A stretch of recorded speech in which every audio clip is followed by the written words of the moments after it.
Hello friends, नमस्कार। मैं हूं आपका दोस्त सीए महेंद्र जांगिड़। आज हम बात करेंगे इक्विटी फंड और डेब्ट फंड के बारे में।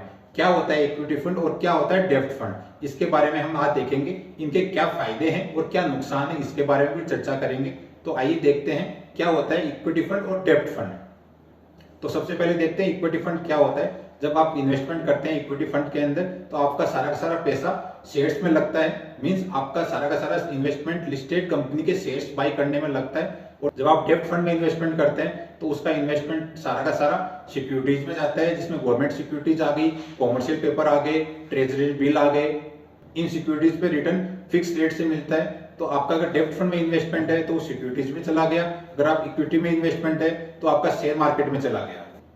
अब बात करते हैं इनके फायदे और नुकसान के बारे में। इनको जानने के लिए मैंने 5 पॉइंट बनाए हैं। 5 पॉइंट में इनके क्या फायदे हैं और क्या नुकसान है। तो सबसे पहले है रिस्क। इक्विटी फंड के अंदर रिस्क बहुत ज्यादा है क्योंकि ये मार्केट के फ्लक्चुएशन के ऊपर डिपेंड करता है।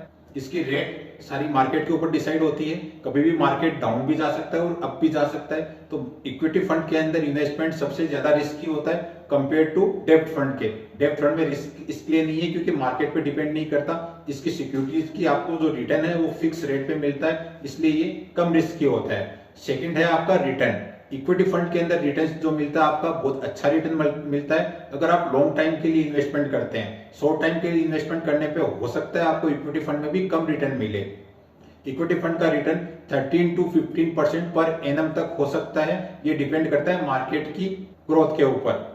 सेकंड आता है आपका डेब्ट फंड। डेब्ट फंड में रिटर्न आपका 7 to 8% के अप्रोक्स रहता है क्योंकि ये फिक्स है, मार्केट के ऊपर कोई फ्लक्चुएशन नहीं होता, इसलिए ये कह सकते हैं कम रिस्की है तो कम रिटर्न भी देता है। तो दोनों ही कंपेयर के अंदर आपको इक्विटी में अच्छा रिटर्न मिलेगा कंपेयर टू डेब्ट के। बट यहाँ पे ये ध्यान रखिएगा इसमें रिस्क भी ज्यादा है और इसमें रिस्क भी कम है। थर्ड पॉइंट है लिक्विडिटी का। लिक्विडिटी में देखें तो दोनों ही फंड सेम है क्योंकि इक्विटी फंड से आप कभी भी विड्रॉल कर सकते हैं, सेम डेब्ट फंड से आप कभी भी पैसा विड्रॉल कर सकते हैं। इसमें कोई रेस्ट्रिक्शन नहीं है, कोई टाइम बाउंडेशन नहीं है। तो दोनों ये कह सकते हैं कि दोनों ही फंड के अंदर लिक्विडिटी सेम है। अब बात करते हैं फ्लक्चुएशन की। मार्केट फ्लक्चुएशन इक्विटी फंड में बहुत ज्यादा होता है क्योंकि इक्विटी फंड होता है वो आपका शेयर मार्केट के बेस पे होता है, इसलिए इसमें मार्केट कभी भी डाउन जा सकता है, कभी भी अप जा सकता है। इसलिए ये कह सकते हैं कि इक्विटी फंड के अंदर मार्केट फ्लक्चुएशन बहुत ज्यादा होने की वजह से इक्विटी वैल्यू के अंदर बहुत ज्यादा फ्लक्चुएशन आता है। सेम कंपेयर करें डेब्ट फंड के अंदर तो डेब्ट फंड में फ्लक्चुएशन बिल्कुल नहीं होता क्योंकि ये मार्केट के बेस पे नहीं होता। इसकी एक फिक्स रिटर्न होती है, फिक्स टाइम पीरियड होता है, इसलिए इसमें फ्लक्चुएशन नहीं के बराबर होता है। नेक्स्ट बात करते हैं आपकी टैक्स सेविंग की। अगर आप इक्विटी फंड में इन्वेस्टमेंट करते हैं, ईएलएस स्कीम में चूज करते हैं तो आपको 1.5 लाख तक एटीसी की डिडक्शन मिल सकती है, जो कि आपको डेब्ट फंड में ये ऐसी डिडक्शन कुछ नहीं मिलेगी। नेक्स्ट बात करते हैं टैक्स सेविंग की। अगर आपने इक्विटी फंड की यूनिट्स को सेल किया विद इन 1 ईयर तो आपको शॉर्ट टर्म कैपिटल गेन देना होगा जो कि 15% है। अगर आपने 1 साल से ज्यादा टाइम पीरियड के बाद में सेल किया तो आपको 10% टैक्स देना होगा। इसमें एक चीज ध्यान रखने वाली है, अगर आपका total capital gain equity share से 1 लाख तक है तो आपको 1 लाख पर टैक्स नहीं देना। 1 लाख से अबव होता है आपका तो आपको 10% टैक्स देना होता है। दूसरी तरफ मैं बात करता हूं डेब्ट फंड की। डेब्ट फंड अगर आपने 3 साल के अंदर सेल किया तो आपको शॉर्ट टर्म कैपिटल गेन देना होगा जो कि 20% होगा। अगर इसको आपने 3 साल से होल्ड करके बाद में सेल किया तो आपको इसको लॉन्ग टर्म कैपिटल गेन देना होगा जो कि 20% है।